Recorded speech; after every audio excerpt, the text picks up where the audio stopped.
Hello and welcome to my channel. If you're new here, what I like to do is to create videos that I would have found helpful when I first got out looking for treasure. Ordinarily, I'd talk about silver, gold, jewelry. Today, it's going to be purely about silver. Now, as of recording this stuff has gotten very, very expensive. And this is my scrap jar. If you check my scrapping playlist, you'll see me actually disassembling all of these pieces.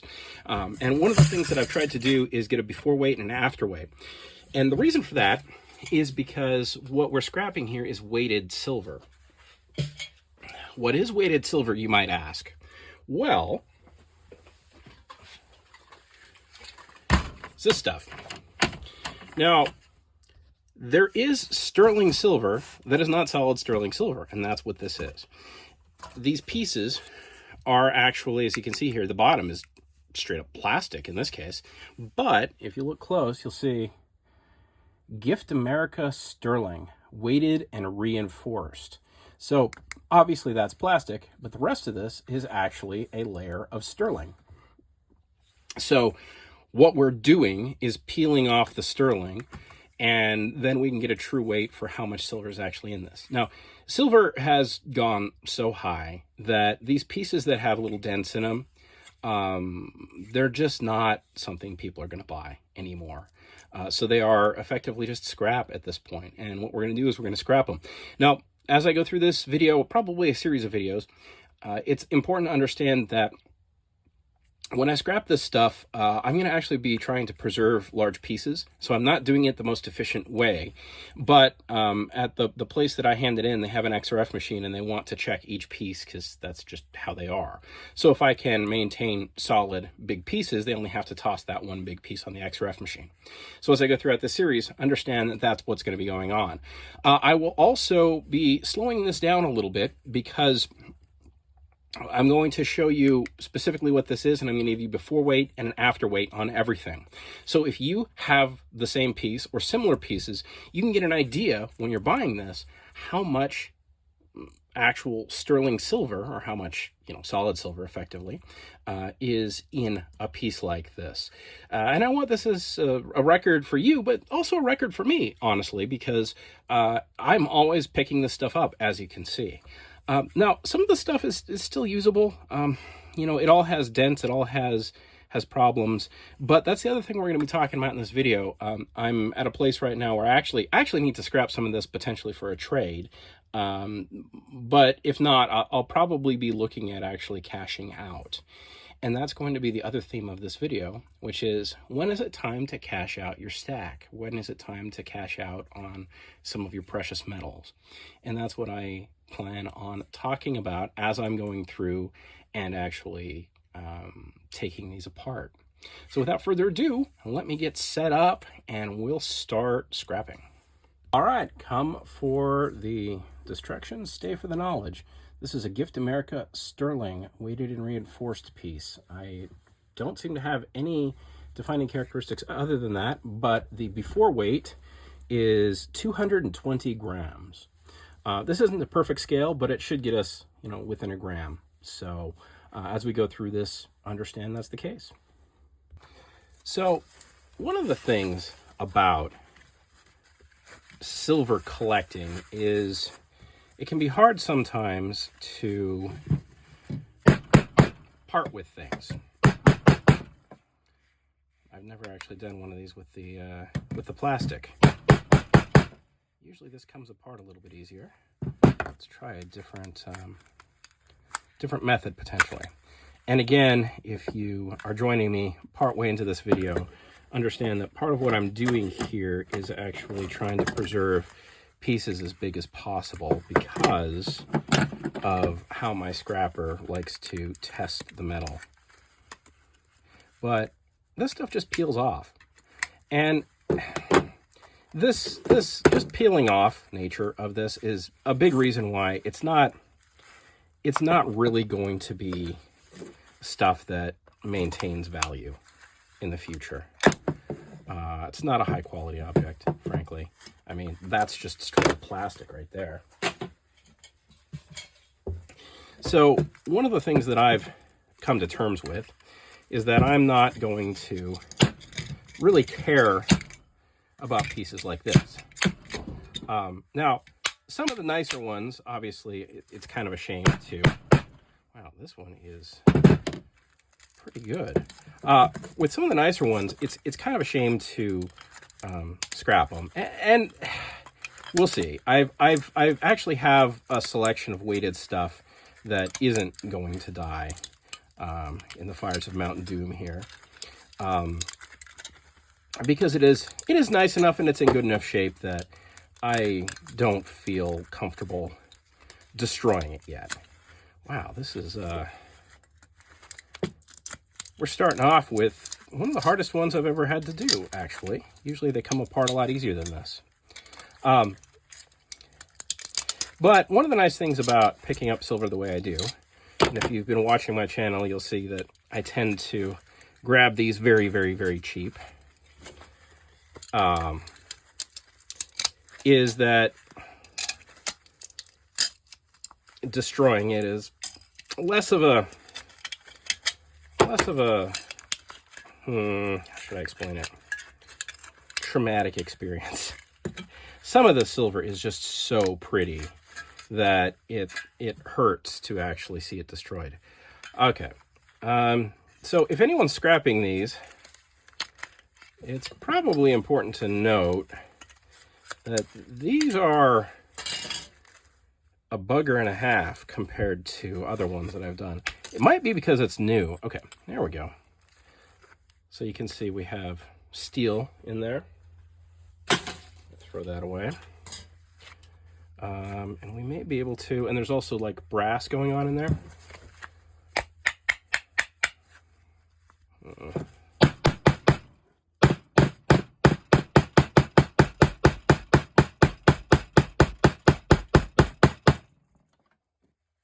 Wow.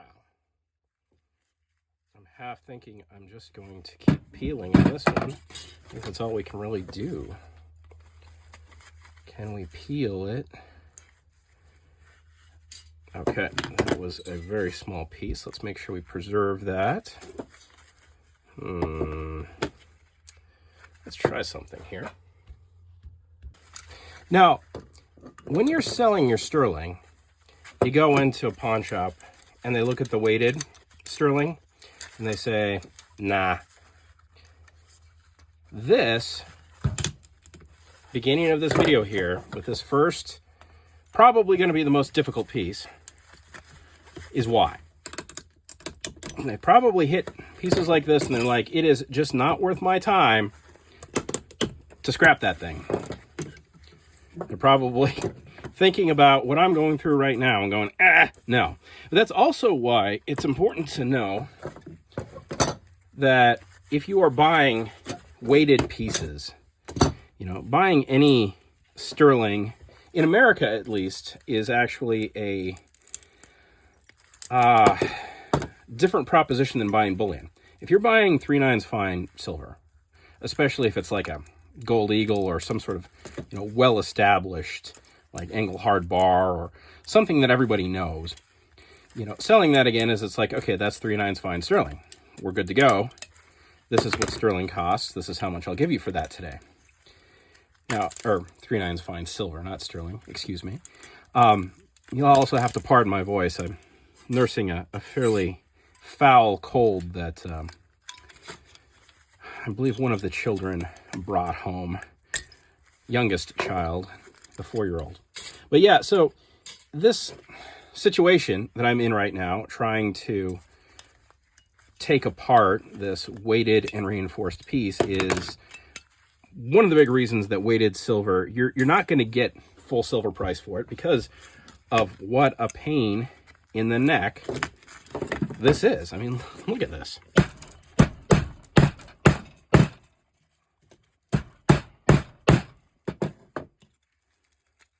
There we go.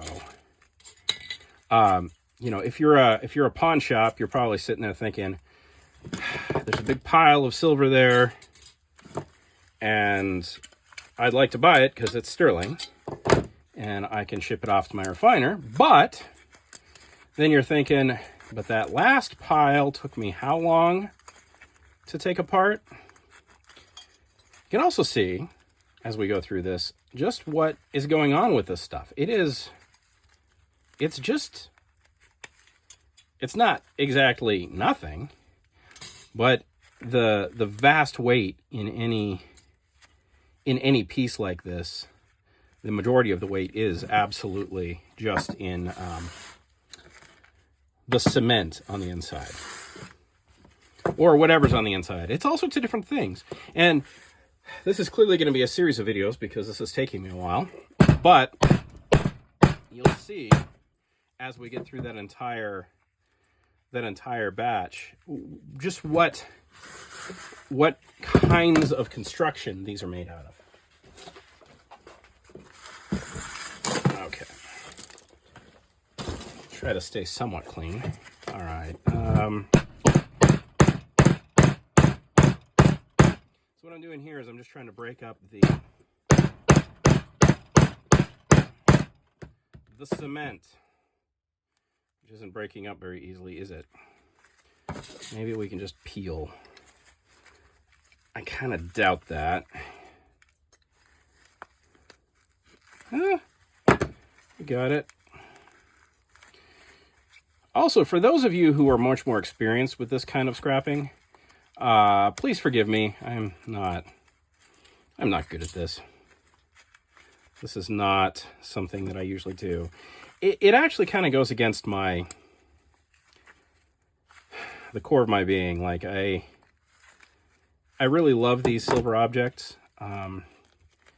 And even though I know that there is no real use for this particular one outside of what I am currently doing, it still kind of pains me to do it.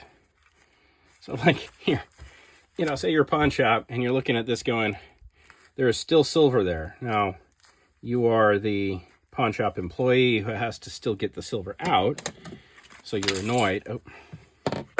So you're annoyed, and maybe your boss says, you have to take in all the silver. And you're sitting here going, well, I remember how much effort and annoyance it was to disassemble that last one. I think I'm just going to say the person wanted too much money for it.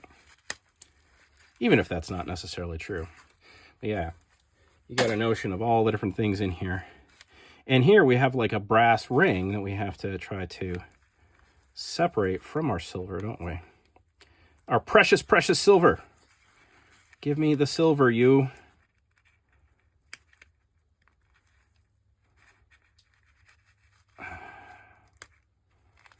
Yep, there it comes.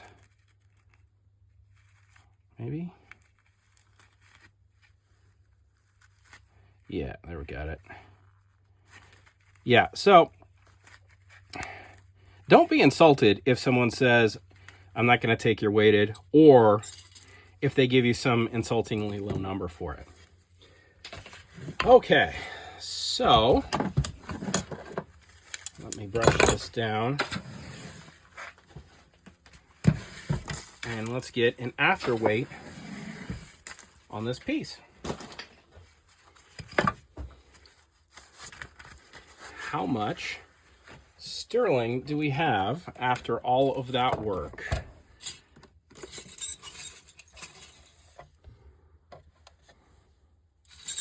We have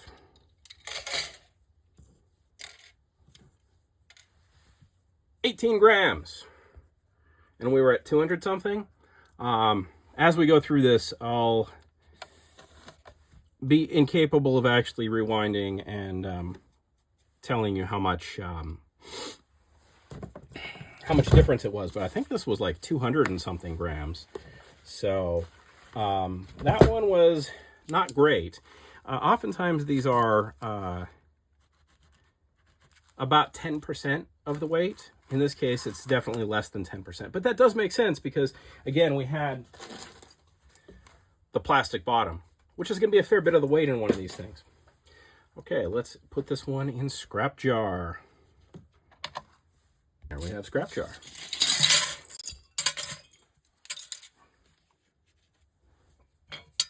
Okay, so that is one down, assuming I can grab all of my silver here. Drop that little piece.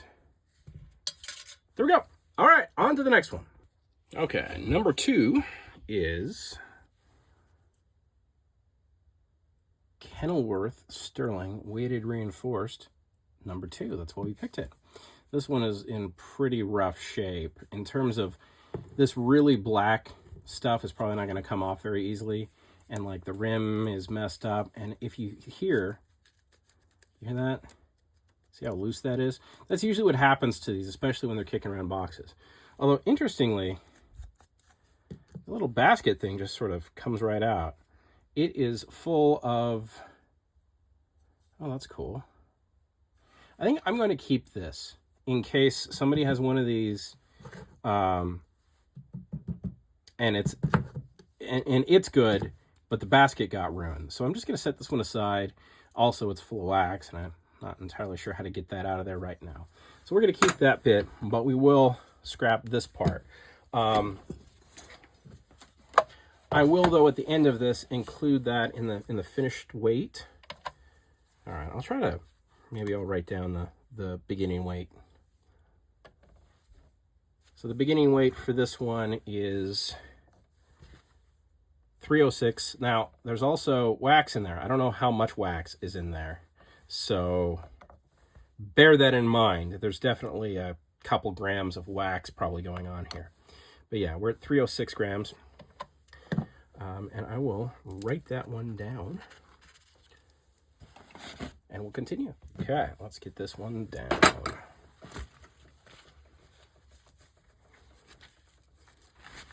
right, I'm not going to bother with the gloves this time. Okay, so these can sometimes, you can just sort of zoom out for you. Just sort of twist them open. You hear how it's crackling?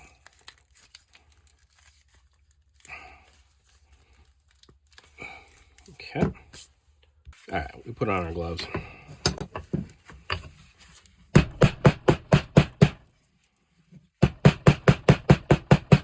Yeah, this is more like it. See, that just comes right off. It's more like a resiny kind of stuff that these old ones seem to be made out of. I'm not entirely sure what it is. But then usually you can just see, they come apart way easier. Now, that's not to say you're not still going to run into ones like that first one, obviously. And it is kind of a mess doing this. These are fun. Sometimes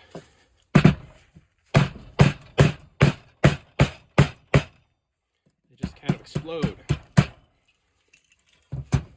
Not so much that time, but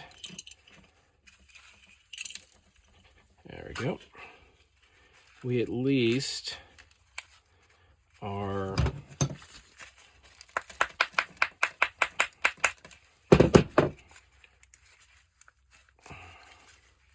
doing it a lot easier than that first one, huh? But you never quite know what one of these is going to take. Let's see if we can just crush that. There we go. All right. Easy enough. And again, we have a bit of steel in there. Bunch of resin. All right, let's clean this up and get a weight. All right, with my gloves on, I can't seem to zoom in, but if you can't see that, I'll read it to you. So we are at a total of 36 grams for this one. And if you recall, we started at 306. So yeah, we're about 10% on this one. This one's more typical for what we see. Let's go ahead and throw it in the scrap jar.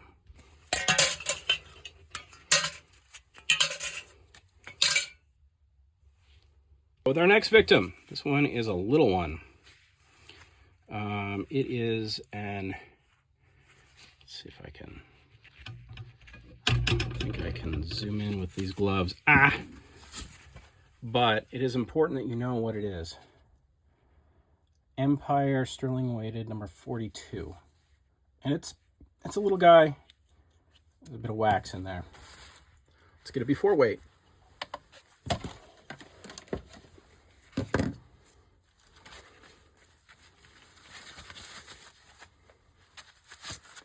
Oh. Okay. Now, see what I meant? What I said earlier about just sort of like twisting them off? Sometimes you can do that.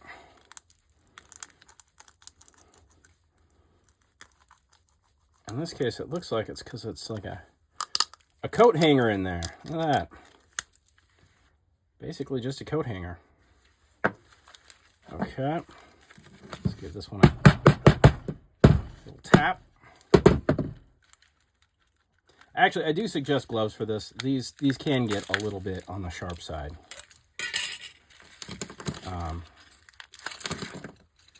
I'm not necessarily doing all of this like I would if I were just doing it, because I'm trying to share with you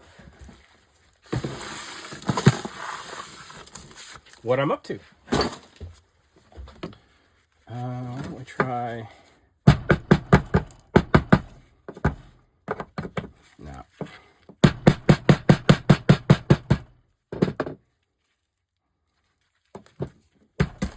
There we go. Oh, interesting. There we go. All right, let's clean this up and we'll get a weight. We're hoping for what, 15 grams thereabouts? All right, so what do we have here? 16. So we were at 152 to start. Now we're at 16. It's about 10%. That's what we would expect. Let's move on to the next victim. Next up, we have a big one again. And this one is Gorham. So this one was nice. Weighted, reinforced with other metal. But again, these things are just, they're, you know, when they're smashed, they're just worth silver. So this one is weighing in at 320. So we're hoping for about 30, 31, 32 grams of silver out of this. That seems to be about the case. So we'll find out here in a second. It is Gorham though, so it might be more. All right, how's this one gonna go? Can we? Yep. See, that's the thing about these is that the stuff on the inside just gets so degraded that they become very, very fragile, honestly. There we go. Grab that bit.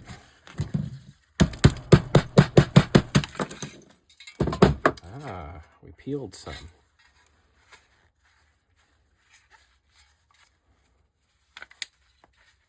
You're gonna come right off. Yep, there we go. All right, and then let's put that down here. Okay, now in this series, I was going to talk a little bit about like when is it time to cash in. Now, as I am doing this, silver is all the way up to like $53. Last I checked, APMEX, which is not as. It's usually a little higher than Kitco, but not so much higher that it is a. The higher number is fun. We'll just go with the higher number for right now. Ultimately, I think one of the things about cashing in is you have to ask yourself, what are you doing this for? Why are you buying this stuff? We are at 32. Wow, that's we're at 320. That's right at 10%. Good to go, Gorham. We'll feed the scrap jar a little bit later. And for me, I do this because I enjoy the hunt. Step, going to be something a little bit different. Part of why normally I'd use these, but this one's not in perfect shape, and I actually bought it as scrap. So it's got to die. I've also never weighed one of these because while those candlesticks are, 10%, this thing, I don't know. It's got a lot of silver right in this dish here, I think. So let's see. This one starts off at 200 grams. All right. Let's get that out of the way. And, I have to ask myself when I'm just kind of tripping over silver, when is enough enough? Oh, look at that. Look at how thin that is. I can just twist.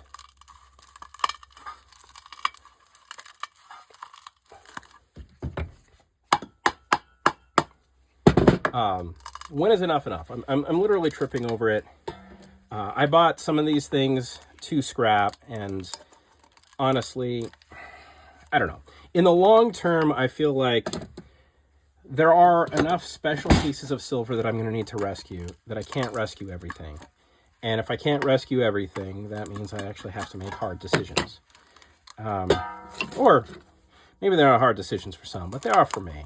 I like these bits of, how should we call it, usable wealth. These are things that people bought to use, but they also bought them out of sterling because the sterling is durable. It's wealth. It's generational wealth. It's something you can pass down to your, oh, look at that. That's crazy. That's the first time I've scrapped one of these. So it's something you can pass down to future generations, and they can use as wealth. It's one of the things about like the there was an episode of Top Gear. I'm not sure if you're familiar with Top Gear, but it's a car show, and they were talking about the perfect car for the aristocracy, and it was the Subaru. And at that time, Subarus would basically last you forever. But what they were talking about with the aristocracy in Britain is that they, let's see what our weight is here.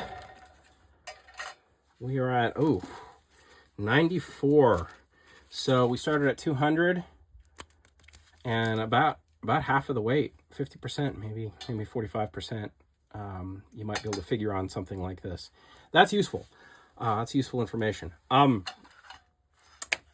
The thing was that the aristocracy would buy something and then use it for generation after generation. So once you bought a couch, as an aristocrat, you didn't need to buy another couch.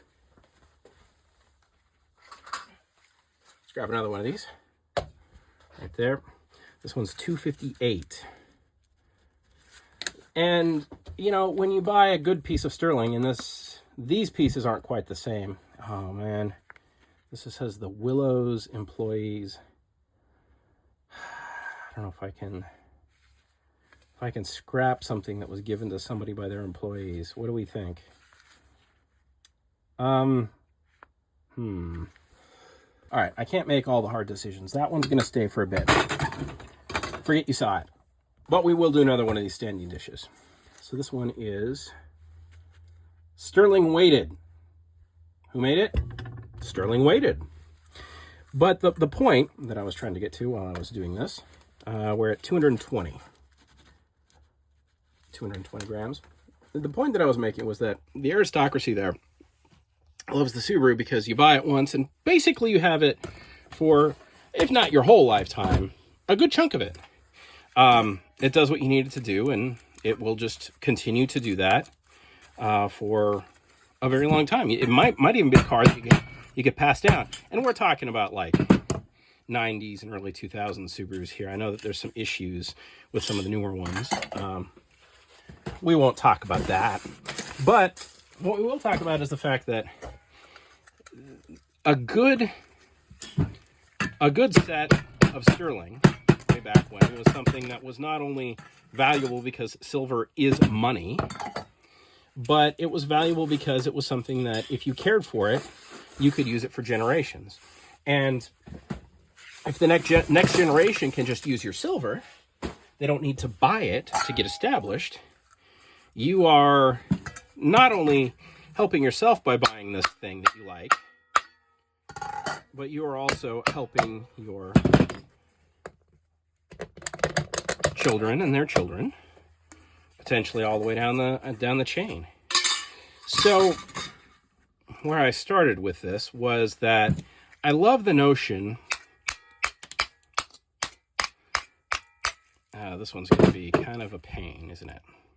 I love the notion that these things were intended to be used basically forever, and that part of the generational wealth that is in a piece of working silver, at least working solid silver, is that it can be used for generation upon generation and enjoyed for generation upon generation. And it used to be, you know, that was kind of the way things were for people. You know, with the silent generation in particular, they were definitely big into their silver, and it was for that reason. You know, they had largely, or pretty much all, lived through some pretty hard times.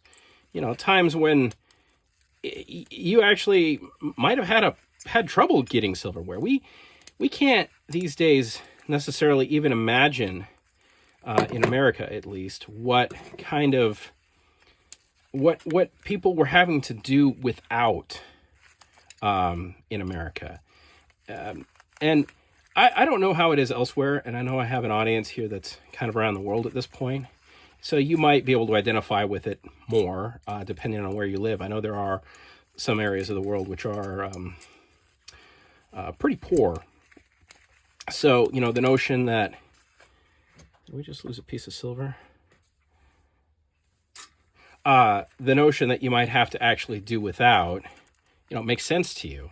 But for a lot of Americans, like, the idea that you'd have to do without something like a fork because you just don't have enough money for a fork, and your last one was cheaply made and it rusted away or it broke.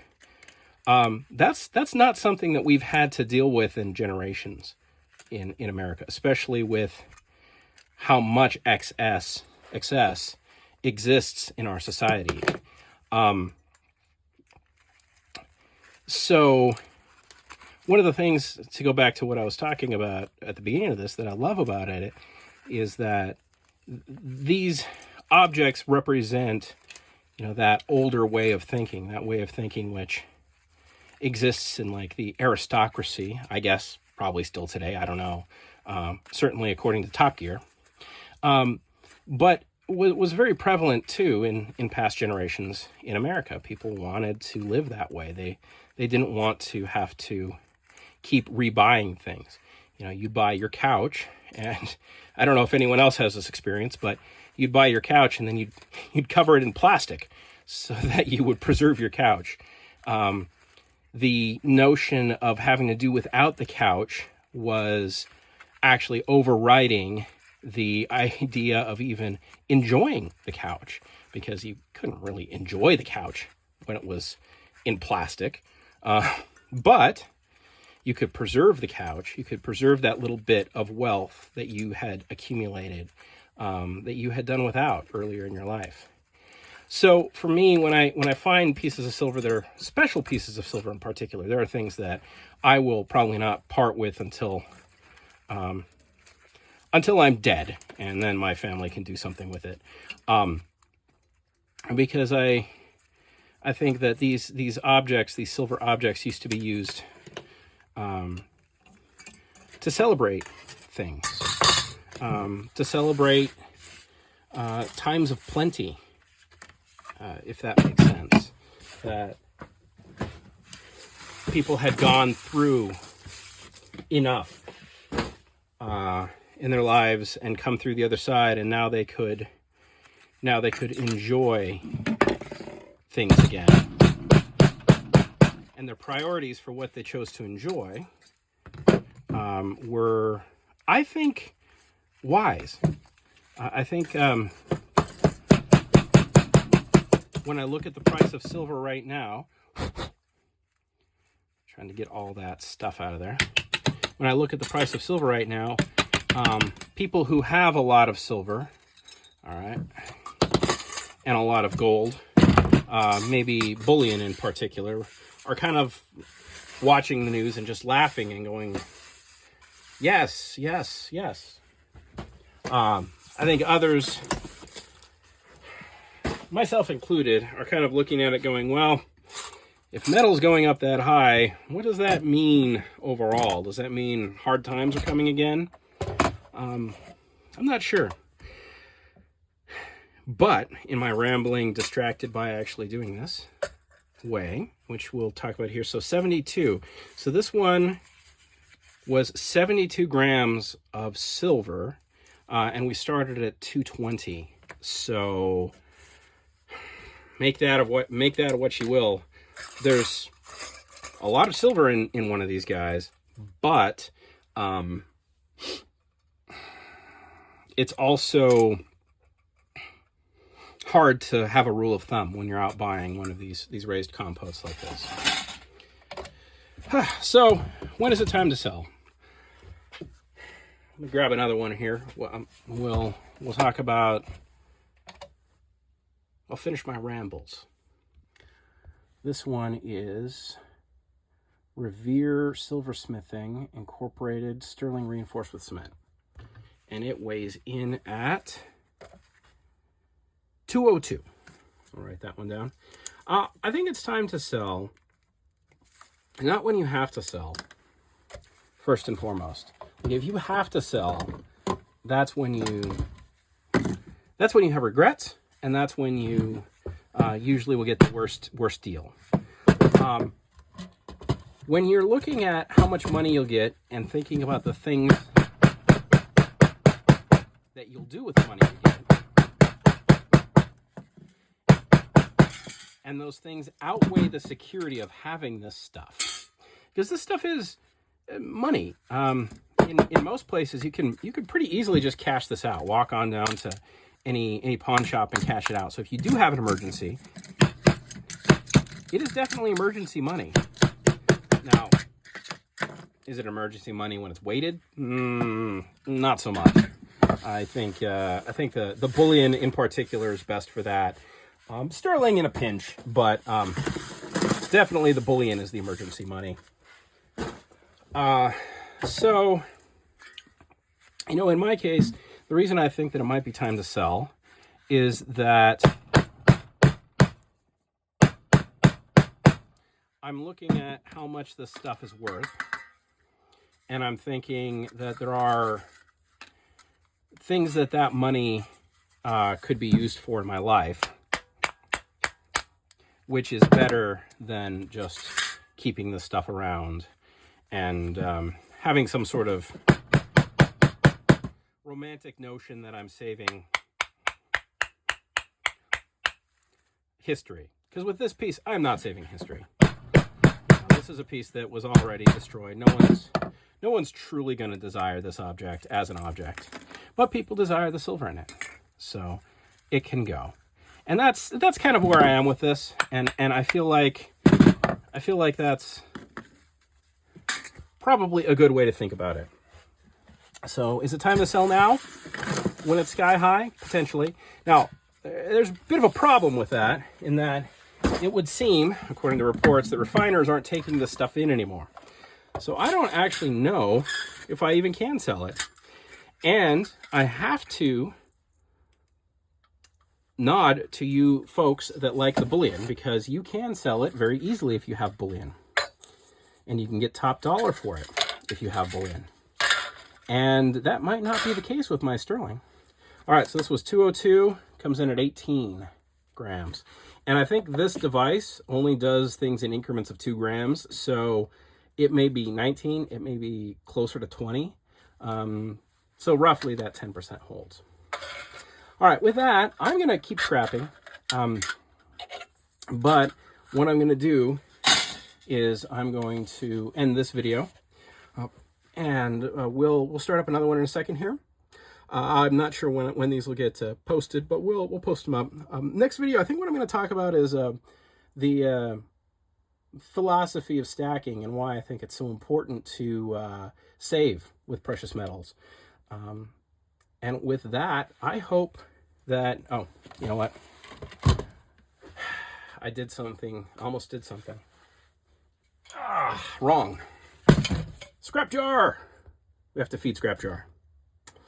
So let's go ahead and feed scrap jar.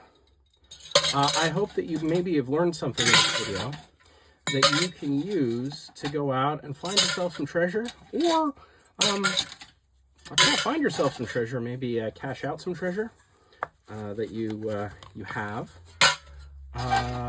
But honestly, with these scrapping videos, the reason that I am keen on giving you before and after weights is because I think when you're out and about, it is important to know sort of how much silver you can expect to get out of one of these pieces, because you may want to buy something like this, and this won't even fit in scrap jar. That's going to have to be up here. It may be important to buy one of these pieces for you, but if you don't know what actually the silver content in it is, you might overpay, and I don't want you to overpay. I want you to know when you see a deal and what that deal is. So if you like this content, hit that like button, subscribe if you haven't subscribed yet, and share it around. And if you are selling silver right now, I would love to hear your reasoning. Go ahead and post that in the comments below, and have yourself a great day. Like this, I've been Thomas.